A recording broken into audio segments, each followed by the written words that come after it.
What's up, Raw Spartan Tribe? This is Raw Spartan 125, back for yet another great reaction. This is 9 most disturbing home security videos ever taken. This wasn't originally a requested video, but then it was in my watch later folder and someone said, please watch that. So, yeah, here it is. Alright, this is a requested video. So, let's jump in.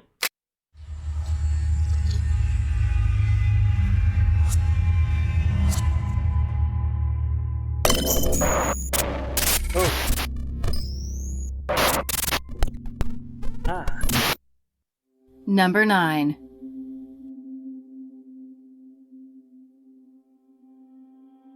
This CCTV footage, taken on April 2nd, 2017, shows 2 brothers and another person pushing a wheelbarrow with what was believed to be human remains on it.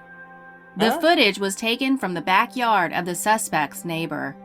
The brothers can be seen walking back and forth, only wearing underwear, from their house to the area believed to be where they set the victim's body on fire and buried it not far away. Whoa. According to the police, the victim was dismembered by the brothers in their bathroom, and later his remains were transported one by one to the area. The third person with some clothes on can be seen helping the brothers transporting the dismembered remains and other items used in the murder. At one point, the victim's hair can be seen peeking through while the 3 men were struggling to push the wheelbarrow together. Yeah. The 2 brothers, who were aged 16 and 17 at that time, were arrested for the killing. Police identified the minor suspects as Ronaldo Chai III and Ronaldo Chai IV, and their victim as 19-year-old Lyndon Messenson, whose parents had reported him missing since April the 3rd. 19 years old? According to the police, Lyndon was actually a friend to the brothers. Authorities are still looking for the third suspect, known only as Lance. A screenshot from a chat room exchange between one of the suspects and a witness showed the suspects were entertaining the idea of beating up Lyndon for allegedly stealing a cell phone charger. Lyndon's father said his son had been missing for almost 2 weeks before his body was found at a compound in Barangay Ampid do San Mateo, Rizal. Let me get this straight. They ended up killing him, possibly, because of a cell phone charger. Seriously? Is that it? I mean, obviously killing that young man was horrible, but you expect like money to be involved, or a girl, or something like that? Something a little more serious? But a phone charger? That's... You tell me not only my child has possibly been murdered by his friends, but they killed him because of a phone charger? No. No. The kids today, man. Were entertaining the idea of beating up Lyndon for allegedly stealing a cell phone charger. Lyndon's father said his son had been missing for almost 2 weeks before his body was found at a compound in Barangay Ampid do San Mateo, Rizal, Philippines on April the 11th. The brothers allegedly killed Lyndon right in the house where they lived at around 7 p.m. on April the 1st. The brothers had been living alone in the house as their father died not long ago, and their mother is working in the United Kingdom. San Mateo Municipal Police only learned about the incident from an informant at around 3 p.m. on April the 5th. According to the informant, he saw a suspicious steel drum that smells really bad. He adds that, not far away from the drum, was a freshly dug pit. Police checked the area on April the 11th. In the yard, they dug up the drum with the victim's dismembered body in it, along with the tools allegedly used to decapitate Lyndon: a wood saw, a knife, a hacksaw, a metal saw, a pair of sheet shears, a hammer, and a bolo. Number 8.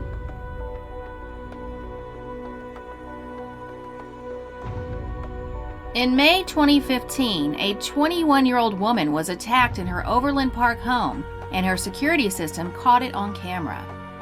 Katie O'Connor is too frightened to go back to her own apartment and feels partly responsible because she trusted a friend. In the video captured by O'Connor's hidden camera, one can see her struggling to breathe in a chokehold. The attack happened at about 9:30 a.m. Tuesday near West 106th Street. O'Connor said she told a friend that she was trying to get rid of her ex-boyfriend's carpentry tools. But the only business these guys were into was stealing. O'Connor said she doesn't know the two men, but the woman, nervously pacing the floor in the surveillance video, was someone she knew. They planned play dates for their children, and she talked to her about going back to school. What? But now she believes it was a setup.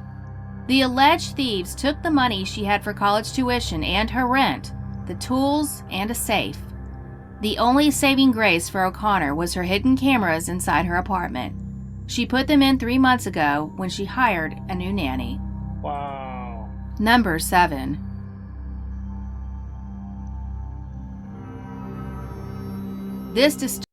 So, someone she knew, someone who she lets her child hang out with their child and all this. They know each other. She trusted her. Wow. What, was it lucky that she got those security cameras put in, or what? Oh. I would like to know more about that one. Did they catch them? I mean, they're bound to have caught her because the woman knew her friend's name, but knew where she lived. Probably, you know. That's insane. You can't trust anybody. Hired a new nanny. Number 7.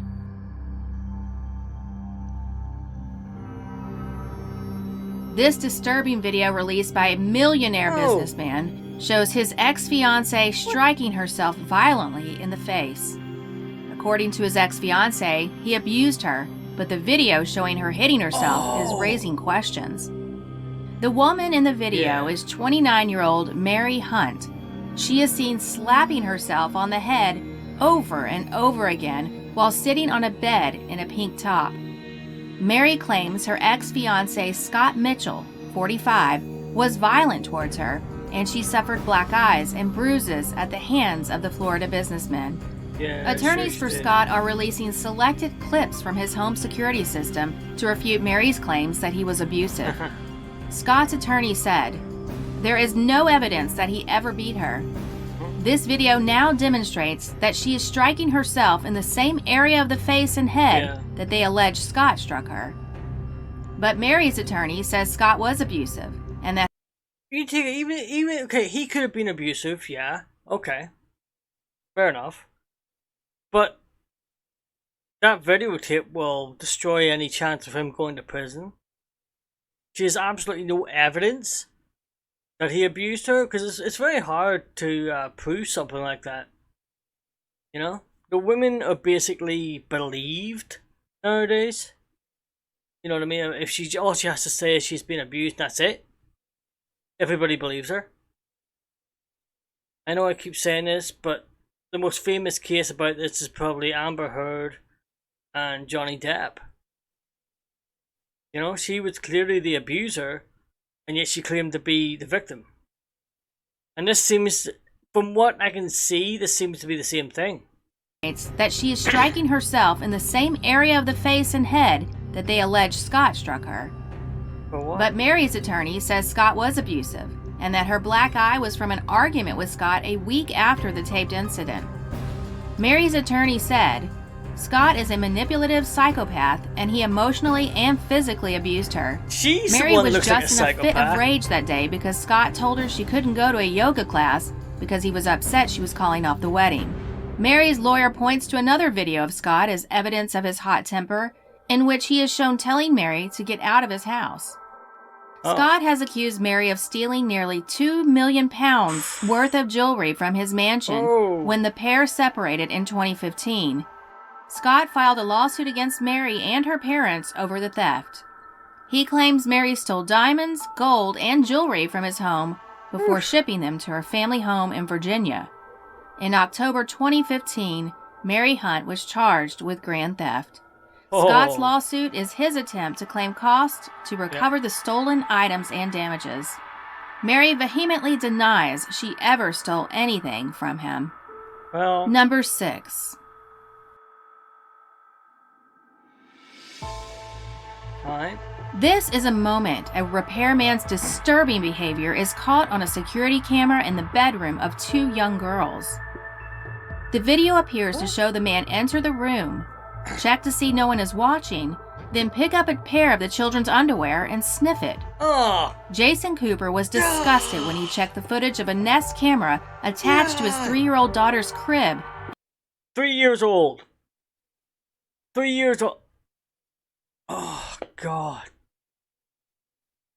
As a parent, I'm not a parent, and I'm disgusted. I'm angry. Think that he would do that to a 3-year-old child? Oh, God. That is revolting. I bet those parents are glad they put that video cam in there. Oh. Could you imagine if they were watching that live? Yeah, it's more than sus. God. Could you imagine being the parent and seeing it like, just say you go, oh, I'll just check the room just to see if everything's okay. And you see that? He's not leaving that house alive. I'm sorry, but no. I don't care if I'm going to prison. Nope. No, he's in our house. He's in our child's room, and he's doing that. What else has he been doing when I haven't been looking?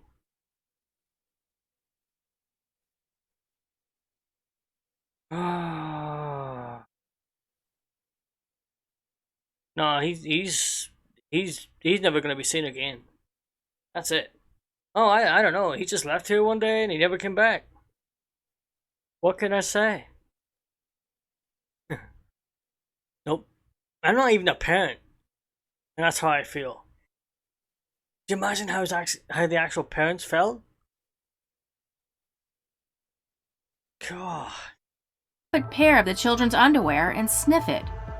Jason Cooper was disgusted when he checked the footage of a Nest camera attached to his 3-year-old daughter's crib and found the middle-aged repairman sniffing the underwear of his 3- and 5-year-old daughters. Cooper said his wife thought the man was creepy, but they hired him anyway to conduct repairs in their new home. The repairman was hired to fix scratches on the floor made after the Cooper family moved into their Playa Vista home. Cooper was in another room as the repairman pulled his sniffing stunt. In the video, the man is seen walking around the bedroom, going over to the hamper and peeking inside. He then reaches in, touching the clothes and pulling out a pair, and he's sniffing or licking, doing something disgusting with my either 5-year-old or 3-year-old's underwear, Cooper told the station. The man goes back again several times, and in one instance, appears to pocket the girl's underwear before leaving. Oh, no. After seeing the video, Cooper said he filed a police report and confronted him by phone. The man gasped when Cooper told him he had been recorded. Number 5.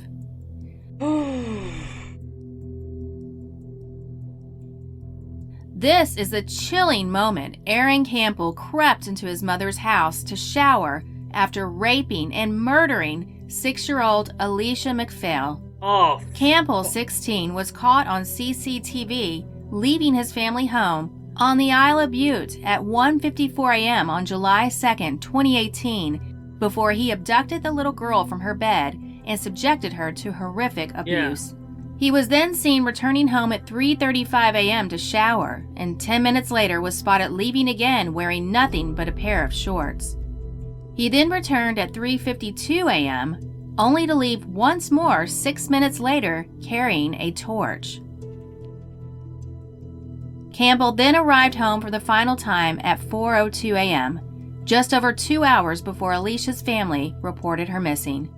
Her body was gosh. discovered dumped in a woodland that same morning, and a post-mortem determined she had suffered 117 separate injuries. Pathologist John Williams agreed. Okay, there seems to be a theme tonight for some reason with these videos. First we had the Mad Lads one, with the child getting, you know... Oh, I know this. Sorry guys, I had no idea this video was like this. Jeez. 6 years old. And that's in the UK as well. It says Sky News, and Sky is our satellite thing, our satellite TV. Because we have it. Oh. So he said he did things to her before he handed her? Morning, and a post-mortem determined she had suffered 117 separate injuries. Pathologist John Williams agreed the injuries to her private parts were catastrophic, more severe than any he had ever seen before, and were at least partially inflicted while she was still alive. Her cause of death was given as forceful pressure to her neck and face. Campbell tried to claim the killer was the girlfriend of Alicia's dad, but the CCTV crucially showed his movements. Yep. The footage comes after Campbell's mom told Glasgow High Court she was surprised to see the CCTV footage, as she believed he had gone to bed. Jeanette Campbell, 54, said her heart sank when she saw the footage of him disappearing in the middle of the night when she reviewed her CCTV. And she knew she had to call cops when she spotted her son had vanished for an hour at the time the 6-year-old was last seen tucked up in bed. She added that she had quizzed her son on his dirty feet, but he claimed he had been outside looking for his mobile phone. Campbell was found guilty following a 9-day trial at the High Court in Glasgow. The jury took only 3 hours to find him responsible. Reporting restrictions were lifted on February 22, 2019, allowing the press to name Campbell after a judge described him as being behind some of the wickedest, most evil crimes this court has ever heard.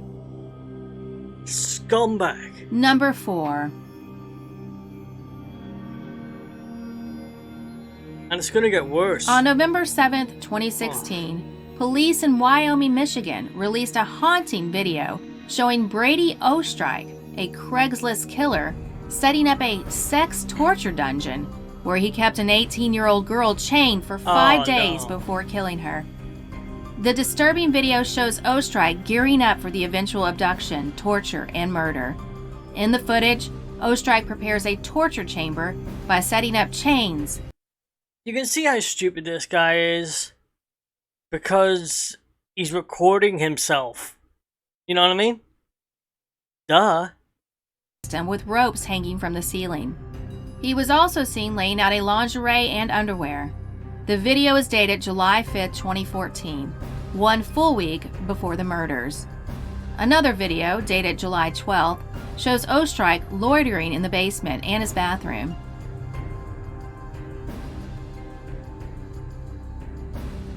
Hours later, Brooke Slocum, 18, and her boyfriend Charles Openair, 25, were supposed to meet with Ostrike after connecting on the online marketplace Craigslist. Ostrike allegedly was to pay the pair for sex. Police alleged Ostrike killed and beheaded Openair the night they met up. However, police believe he kept Slocum, who was 8 months pregnant, captive in his basement for 5 days. Openair's remains were recovered in Gizon Park, but his skull was never found then. On March 26, 2019, police discovered Openair's skull in Kent County. They used dental records to identify the skull.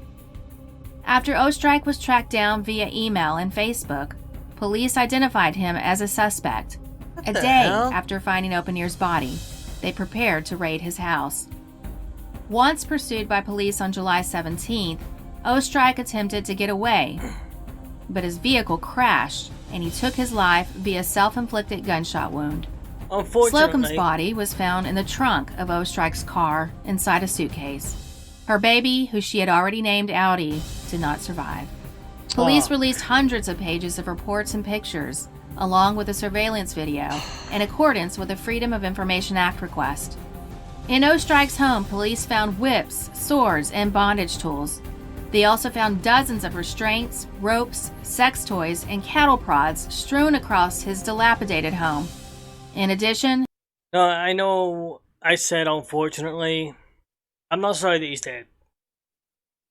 I am sorry that he won't be going to prison, where they would be more than happy to have a welcome party for him. Yeah. Hold on. My audio signs are out of sync.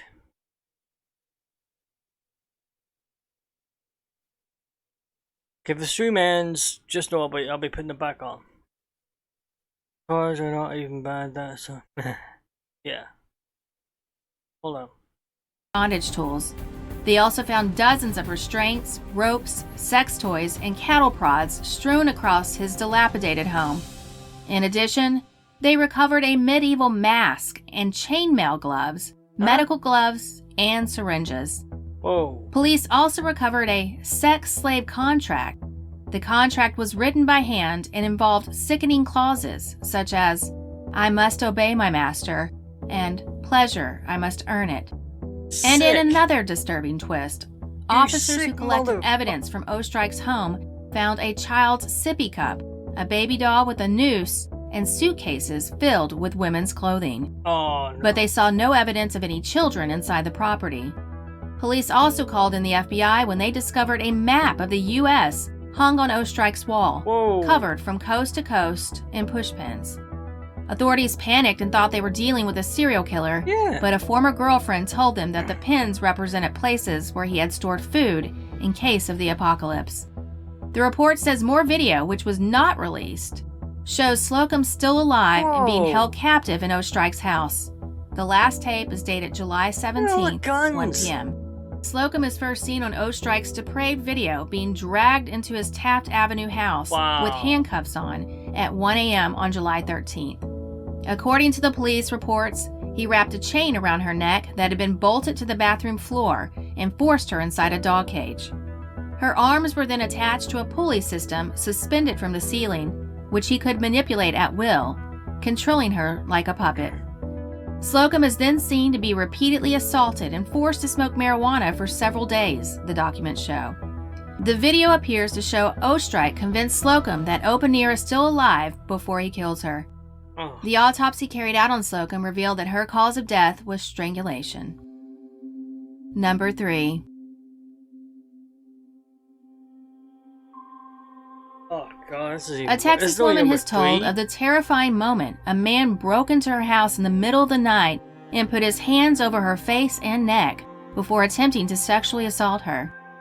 The home invasion occurred in October 2016, early Saturday morning in Fort Worth, and was captured on security cameras both outside and inside the house. The footage shows the attacker casing out the house and peeking through the window at the woman sleeping before entering through an unlocked window. The victim said she woke to the man strangling her and covering her face so that she couldn't scream out for help. But she survived? The woman said she had come home late from work and fallen asleep on the couch watching an investigation discovery show called A Stranger in My Place, which can be seen on the television in the security footage. When the victim realized she was not dreaming, she jumped up off the couch. Yeah, She said the man demanded to take her clothes off, and while she was taking off her pants, she noticed the window open. So she goes to jump out the window, but he drags her and pulls her back in. There is a scuffle, and the woman starts screaming for help. This startles the attacker, and he flees the house. The woman was shaken by the incident, but not injured. Number 2. You're some weirdos. In December 2013, this chilling footage has been released showing a burglar standing over a sleeping pensioner as he raids her home. The footage captures Patrick Reed, 51, looming over Margaret Woodward as she naps in an armchair in front of the television at her home in Long Eaton, Derbyshire. Reed, wearing a blue top with a hood up and a rucksack on his back, was caught on film after police installed cameras in Woodward's home to catch the culprit. He is seen tiptoeing around Woodward, This isn't the at first times time? just inches from her face, and lifting her handbag from the basket of her mobility scooter and rummaging through the contents. Woodward is first disturbed by the sound of Reed unzipping her handbag, but is only roused fully from her sleep when he triggers the alarm at 12:50 a.m. She jumps from her chair and chases Reed armed with a walking stick, threatening to break his kneecaps. He escaped through the bedroom window of her ground floor flat, Good but for his her. face was caught on film. Reed had burgled Woodward 4 times in the space of just 12 God. months. Derbyshire police put secret CCTV and night vision cameras into her property in a bid to snare the crook. Reed stole 900 pounds from his traumatized victim over a 12-month period. The career criminal was jailed for 4 years and 8 months. Is that all? Woodward was awarded 1,500 pounds from Derbyshire's High Sheriff to honor her bravery. Number 1. 4 years and 8 months? That's all he got. 10 years at least, as far as I'm concerned. That's UK for you. You know what I mean? If I'd been America, what do you think you would have got? 7 years, maybe? Months. Woodward was awarded 1,500 pounds from Derbyshire's High Sheriff to honor her bravery. Number 1.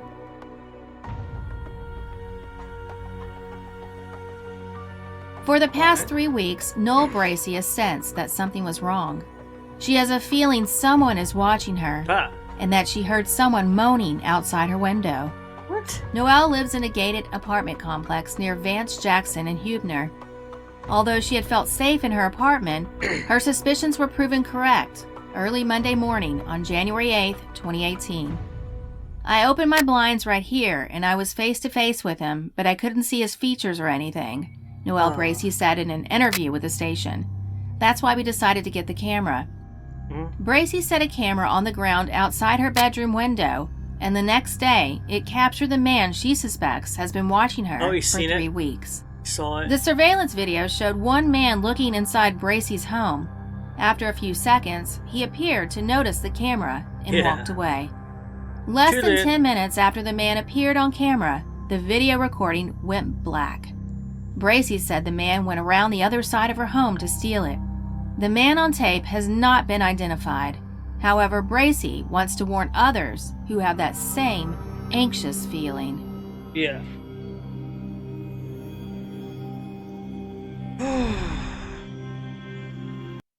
I don't know what it is about the videos tonight, guys. God. Woo, that's some rough ones. That is the end of the video. Thankfully. God. I don't think I could have taken much more, to be perfectly honest. But yeah. Until next time, I am out of here.